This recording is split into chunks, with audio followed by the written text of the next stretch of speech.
Boa noite a todos. Boa noite. Sejam todos bem-vindos.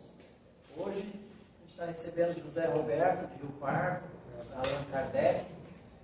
A primeira de 2025, espero que seja a primeira de bem-vindo. Vamos falar sobre Evangelho e amor.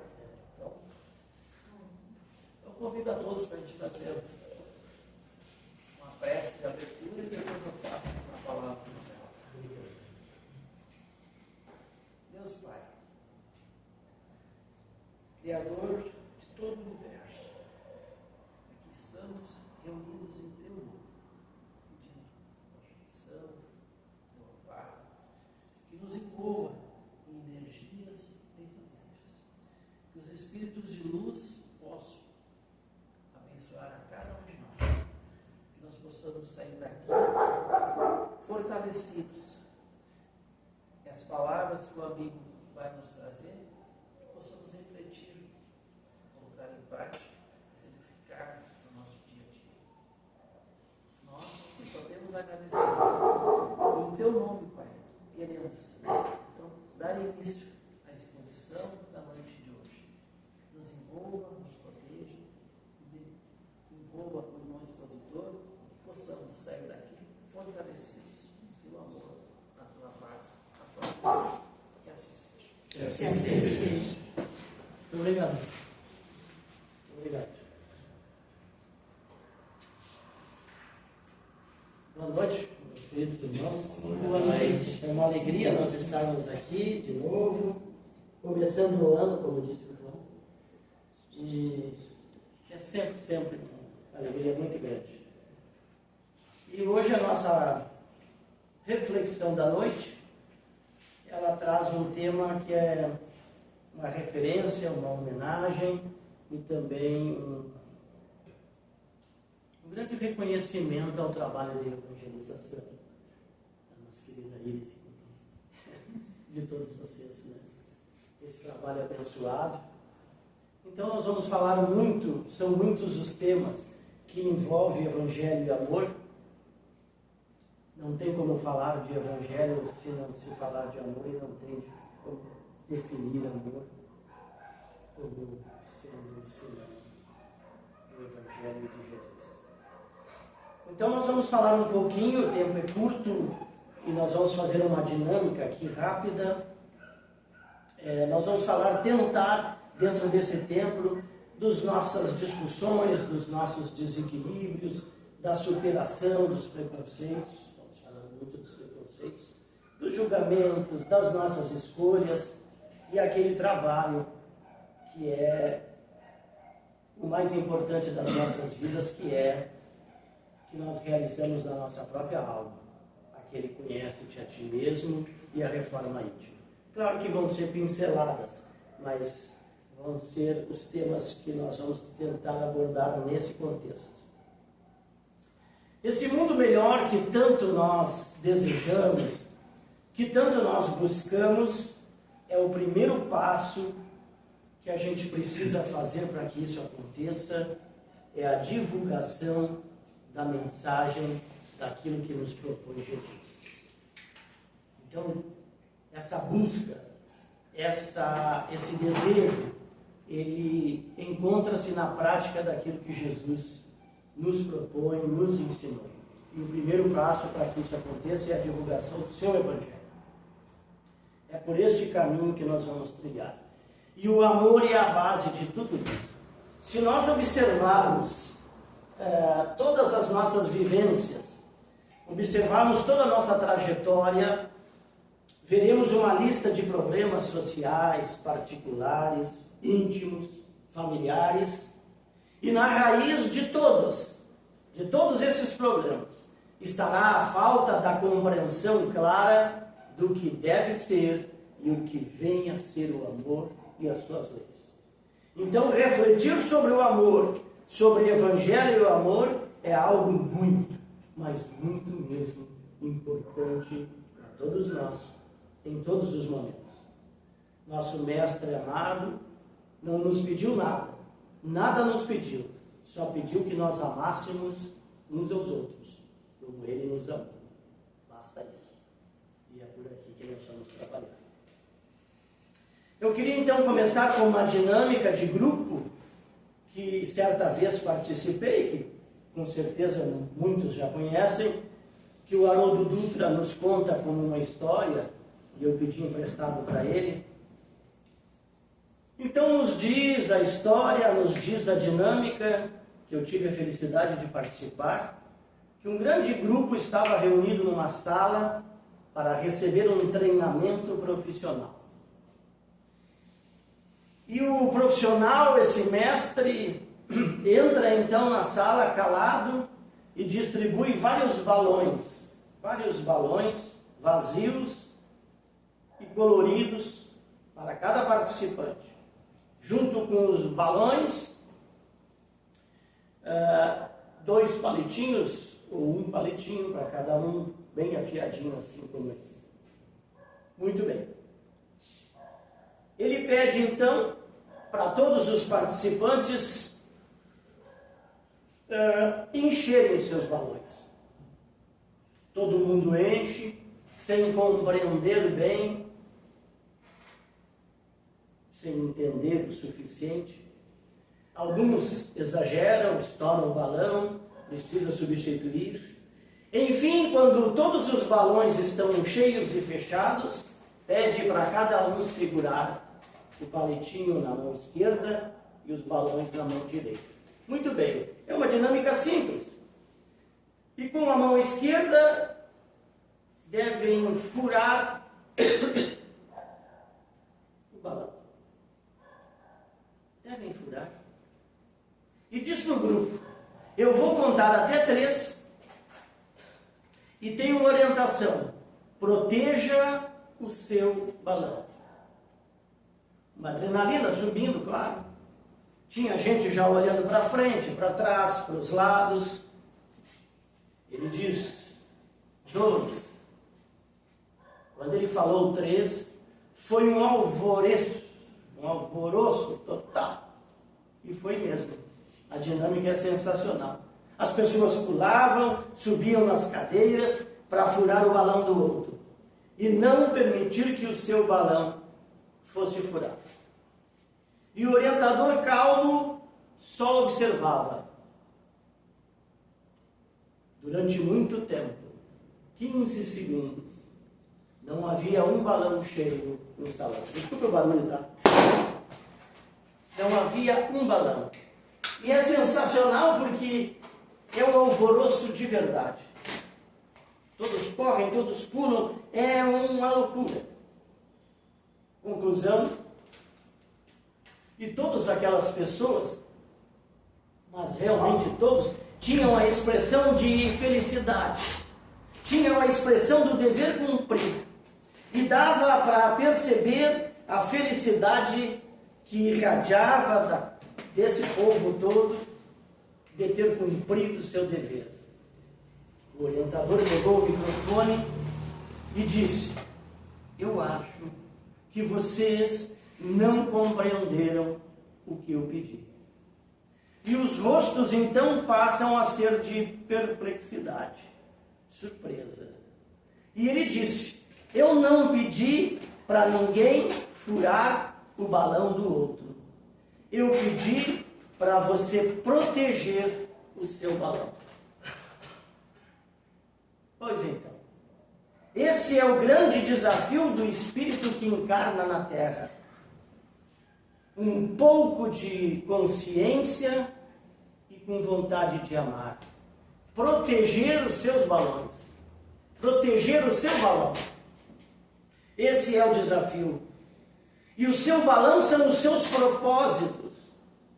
O que te trouxe e o que nos trouxe a esse mundo. São as razões com que você estivesse encarnado nessa existência. O seu balão são os seus deveres. Intransferíveis, diga-se de passagem. E personalíssimos de cada um de nós. Não importa o tamanho do dever do outro, não. Pode ser enorme, mas o que importa é o nosso dever. É o seu dever. Porque ao desencarnar, você não vai ter que prestar contas sobre o grande dever que não é seu. Você prestará contas sobre os deveres que te trouxeram a essa existência corporal atual.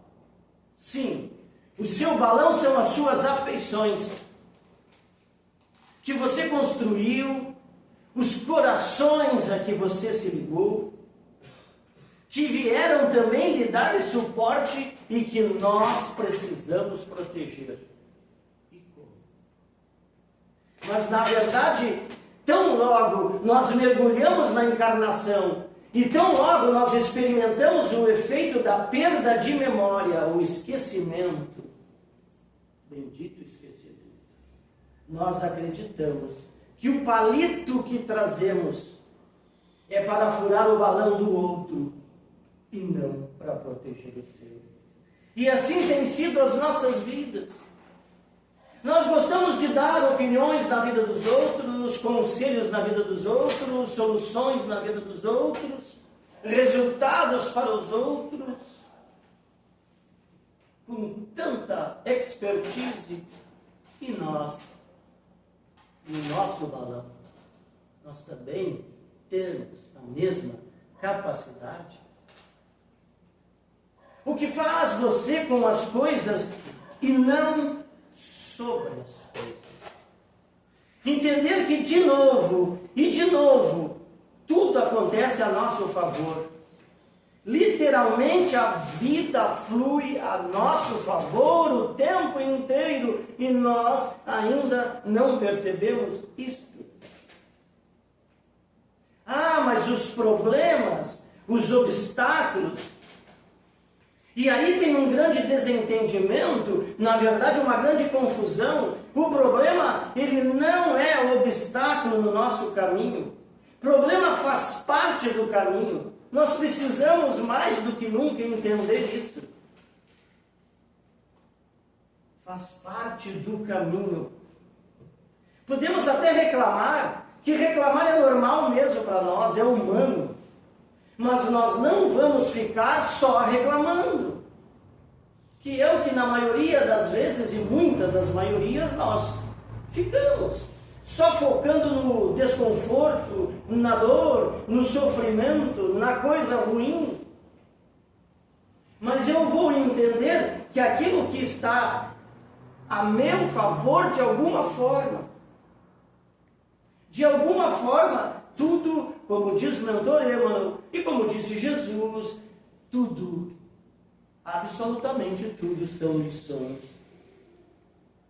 Nós esquecemos, mas ninguém está aqui para passear, para conhecer o planeta, para tirar férias. Nós estamos aqui para crescer, para evoluir, desenvolver alguma coisa. Então, tudo o que acontecer na nossa vida vai ser um estímulo para que nós possamos desenvolver, para que nós possamos crescer. E tudo está certo. Faz parte e é para a nossa evolução. E aí nós ficamos focados no tema que nos remete ao Evangelho, que é amor, o amor de Jesus, o mais puro e sublime. Então, quando a gente se percebe ainda bruto nas palavras, embrutecido nos gestos, e tem um embrutecimento enorme aí, cuidado para ele não tomar conta de nós, como na verdade está tomando. O embrutecimento da indiferença, da total falta de sensibilidade ao outro. E aí nós vamos, Jesus, lembrar ele exatamente a Jesus, ao Evangelho, a nos dizer: bem-aventurados os mansos. E aí ficamos meio assim, com essa coisa de mansos. Porque a mansuetude do Cristo, de Jesus, não pode ser confundida com a falta de energia e nem com a inércia. Porque muitas vezes nos apegamos também nestas coisas todas. Nós abrimos o Evangelho e ele nos diz assim: Jesus estava na Galileia, foi para Jerusalém. Foi com qual companhia aérea mesmo? Qual o avião que Jesus pegou? 150 quilômetros? Fazendo 10, 15, 20 por dia? Não, ele foi a pé. É a pé que nós estamos falando que Jesus fez tudo isso. Quer ser manso? Então, 150 para ir e 150 para voltar. Anda aquele lago de Genezaré, a caminhada de Jesus é regularmente 15 quilômetros. E aí ele estava atendendo as pessoas das 7 da manhã às 7 da noite. Então não é só mansuetude da inércia. Não, a mansuetude das férias, a mansuetude de quem compreendeu que a única força da violência é despertar a violência. Será que é disso que o Evangelho e o amor estão nos falando?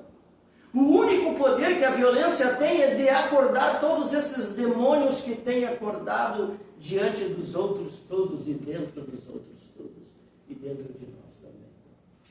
Mansuetude é saber lidar com o melhor do ser humano, é entender a nossa humanidade. Entender que nós erramos. Sim, nós erramos e muito, que nós temos carências e muitas, que nós temos dificuldades e muitas. Entender que ninguém gosta de reconhecer que tem dificuldades, por exemplo, porque o orgulho fala mais alto. Mansuetude de Jesus.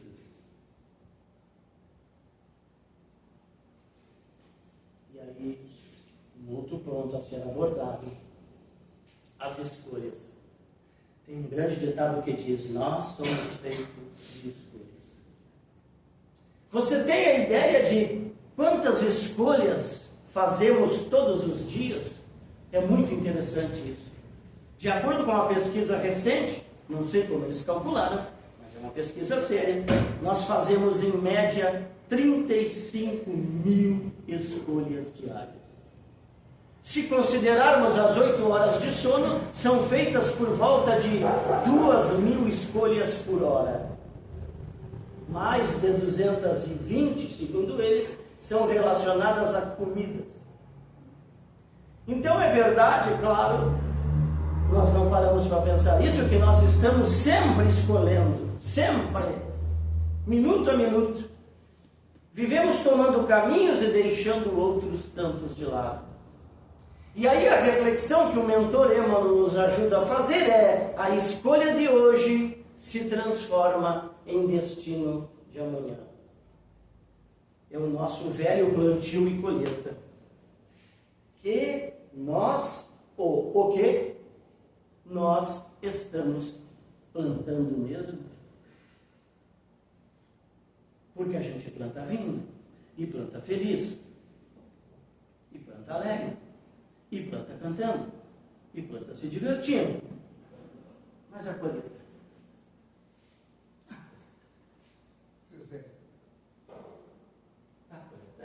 Tinha aqui. Eu disse que tinha uma parte e acabei esquecendo. Você é livre para fazer as suas escolhas, mas é prisioneiro das consequências. Exatamente esse é o ponto. A escolha de hoje se transforma em destino de amanhã, da mesma maneira que as escolhas de ontem chegam até nós hoje como determinismo. E nós lutamos para aceitar isso. Aquelas circunstâncias que nós vivemos hoje não podem ser alteradas. São, na verdade, a condensação do nosso livre-arbítrio, que nós adoramos falar e ver que temos exercido ontem. Ontem nós escolhemos. E hoje nós recebemos o resultado das escolhas feitas. Aprendemos então que a doutrina espírita é a maior obra educativa que nos ensina a escolher evangelho e amor. Quer escolher bem? Te apossa, te apodera do evangelho. Não vai errar na escolha. Não vai errar mesmo. Só escolhe bem quem é capaz de selecionar, quem é capaz de avaliar, distinguir o que é bom e o que é ruim. O que é proveitoso do que não é proveitoso. O que é real do que é ilusão. E nós já somos capazes disso. Nós já somos muito capazes disso. Muito capazes disso. É a lei de ação e reação, né, meus irmãos? Simples. O responsável é a pessoa que vai resolver. Na lei divina, o responsável é quem bagunçou. Se você atrapalhou, você é absolutamente o responsável por corrigir. Se você prejudicou, você é absolutamente o responsável por reparar. Simples assim. Fez porcaria, não é o outro que vai limpar. É você. É nós mesmos. Com auxílio, a ajuda, a misericórdia, com a graça divina, que vai nos dar os recursos. Mas nós é que devemos fazer.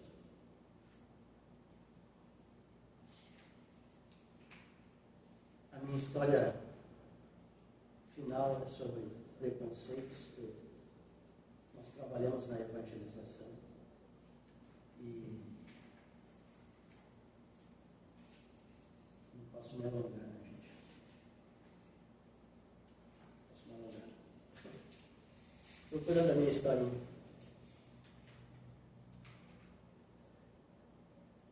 Antes dela dizer que, e esse é um tema que trabalhamos muito com as crianças no final do ano, e vamos continuar esse trabalho.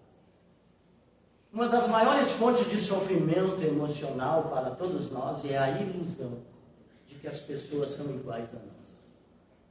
Nós continuamos com essa ilusão. Então sofremos no relacionamento afetivo porque achamos que o parceiro, a parceira, demonstra amor como nós. Não significa que ama menos ou mais, significa que ela não demonstra o amor da mesma maneira que eu.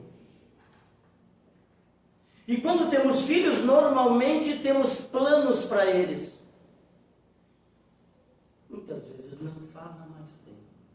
Ah, eu queria tanto que ele fizesse isso, que escolhesse essa profissão, que escolhesse essa namorada que eu estou escolhendo, a namorada ideal, o namorado ideal, e aí escolhemos o comportamento, não diz, mas lá no fundo escolhe. Nós não falamos, mas nós escolhemos. Mas eles nunca são o que nós escolhemos. Já viram isso? Mas isso, muitas e muitas vezes, quem sabe todas, gera muito sofrimento. Porque eu tenho e nós temos uma expectativa de que o outro está enxergando o que eu estou enxergando. Vendo do jeito que eu estou vendo. Usando os meus óculos. E não é assim. Eu tenho expectativa do que o outro está pensando na direção que eu estou pensando. Eu tenho expectativa do que o outro está percebendo as coisas como eu percebo. Também não é assim.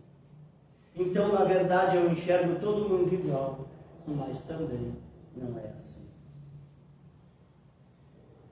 Olha, o que dá graça na vida é justamente o sim e o não. O que nos traz sabor é nós termos o igual e o diferente. É ter o eu, é ter o outro. E se nós não queremos um monte de cópias de clone nossos, para poder ter na vida dar certo? Porque nós sempre achamos que a nossa maneira de viver é a melhor maneira de viver. A minha verdade é a minha verdade. E ela deve prevalecer. E quando queremos impor para os filhos para os nossos parceiros amorosos, para o nosso chefe, para os nossos amigos, a nossa maneira de ver.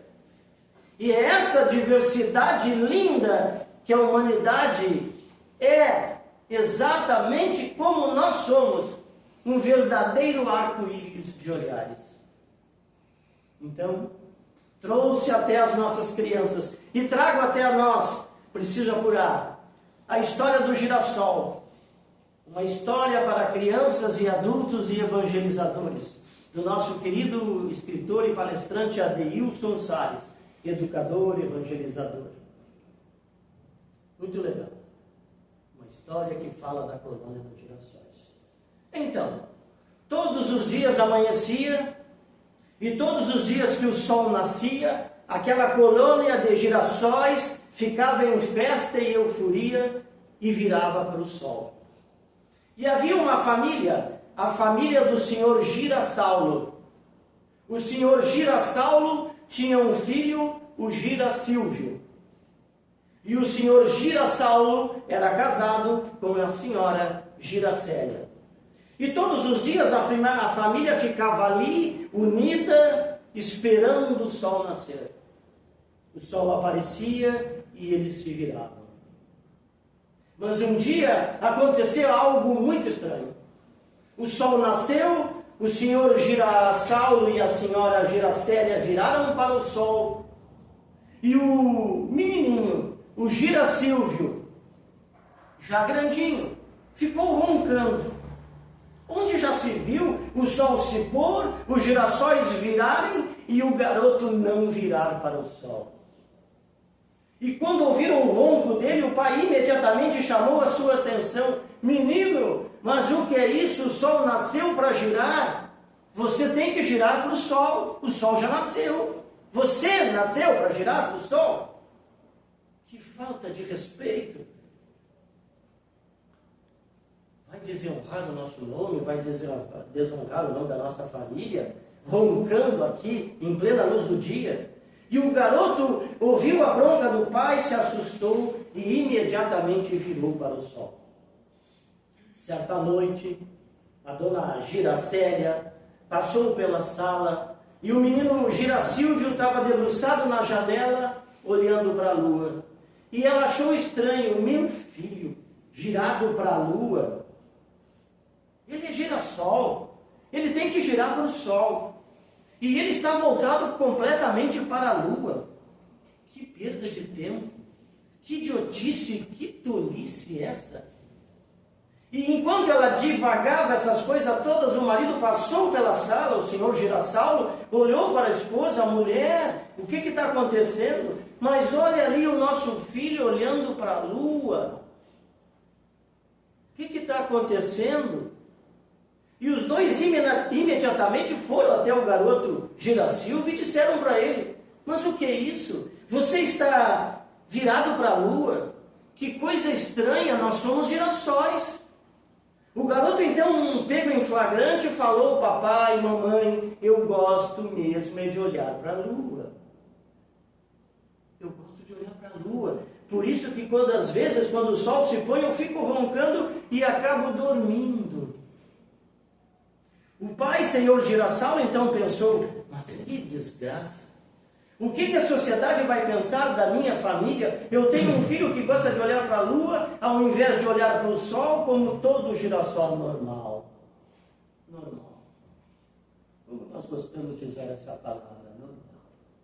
E ao invés de olhar para o sol, como todo girassol, no dia seguinte o sol nasceu, a família virou para o sol, e dali a alguns instantes o menino começa a roncar de novo. O pai então, com raiva, de novo chamou a sua atenção. Chegando à noite, a dona Girasaulo olhou para o senhor Girasaulo e disse assim: escuta aqui, você ama o nosso filho? Amo. Então nós temos que entender que o nosso filho é diferente. Pois eu até pensei, disse o pai, em colocá-lo para fora de casa. Ela então diz: de jeito nenhum. Se ele sair, eu também saio. E outra coisa, você não é girassol? Sou girassol. Então agora você vai aprender a girar para o coração do seu filho. Porque pai que é pai tem que olhar para o filho e compreender. E os nossos filhos não vieram para atender o que nós queremos. Existe um plano de Deus antes da nossa paternidade. No dia seguinte, amanheceu, o sol nasceu, lá estavam todos os girassóis. E quando foi por volta do meio-dia, o senhor Girassalvo pediu a palavra. Gostaria de falar aqui com a nossa comunidade de girassóis, da qual eu faço parte. O meu filho é diferente. O meu filho é diferente. Meu filho gosta de girar e não é para o sol. Foi um escândalo evidente, onde já se viu um girassol, não girar para o sol, que gira para a lua.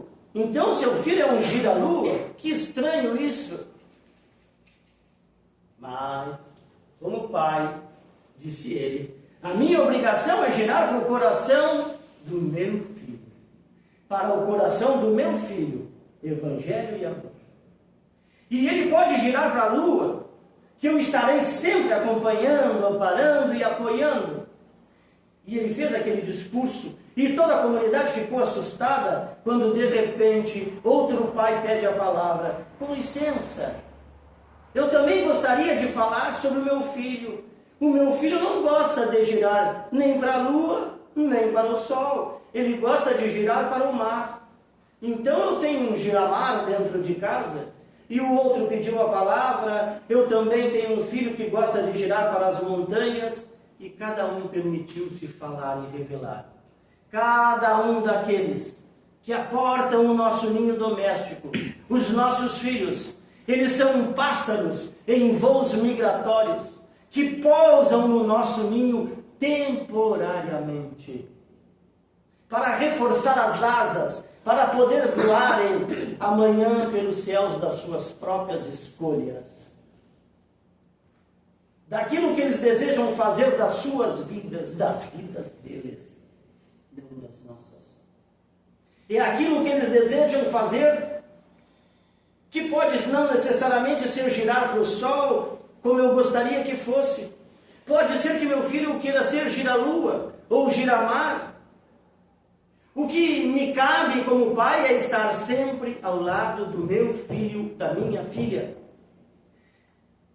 Esses dias que nós estamos vivendo de tantas dificuldades, de tantos absurdos e de tantas inversões de valores, de tantas ofertas, de tantos prazeres, de tantas loucuras e bandaleiras, de tanto vazio existencial, depressão, suicídio imenso de crianças também. Nós somos convidados hoje a refletir profundamente na bênção da vida, na bênção da oportunidade da reencarnação que nos trouxe. Junto a esses seres que chegam na nossa casa de mansinho, lindo, maravilhoso, cheio de mazelas para corrigir, sim, muitas, terríveis às vezes. Não necessariamente para atender o que nós queremos, mas principalmente para nos ensinar, para que possamos enxergar Deus no girassol, no gira-lua, no giramar, na criança negra, na criança branca, na criança indígena, da criança de todos os jeitos e de todas as opções. Todas. Porque Deus está presente na diversidade da vida. E a vida é um grande jardim aonde o nosso Criador se manifesta. Evangelho e amor. Que assim seja. Que assim seja. Muito obrigado, gente.